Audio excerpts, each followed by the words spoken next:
शेटे आपल्या सहपरिवारासह अक्कलकोटला श्री स्वामींच्या दर्शनाला गेले. हरिअण्णा शेटे यांना बघताच स्वामींचा राग अनावर आला. आपल्या पायातल्या चपला फेकून मारत स्वामी म्हणाले, इथून पुढे इथं येत जाऊ नकोस.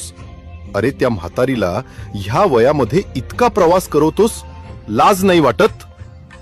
अण्णा म्हणाले, अहो स्वामी, आम्ही अक्कलकोटला निघणार ह्या गोष्टीची भनक लागताच ती बैलगाडीमध्ये जाऊन बसते. यावर स्वामी शांत होत म्हणाले, आता त्याची गरज नाही. आम्हीच येऊ तिकडे पुण्यात. कधी ते नक्की नाही, पण येऊ नक्की. हरिअण्णा दर्शन घेऊन परत पुण्याकडे निघाले. बैलगाडीचा 3-4 दिवसांचा प्रवास करून हरिअण्णा पुण्यात आपल्या दारात आले.